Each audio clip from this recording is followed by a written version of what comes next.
Today's widget is card. A card is a sheet of material used to represent some related information, for example, an album, a meal, or contact details. Here I'm creating a card into a container of height 400, giving shadow to card by using elevation property. Now creating a child, that is a column. In that we have two items, an image and a text, which is wrapped in expanded.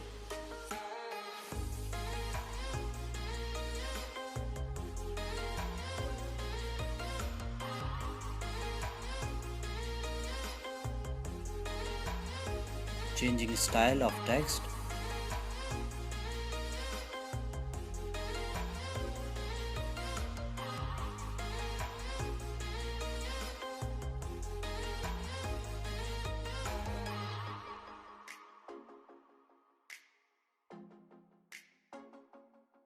And we are done with card.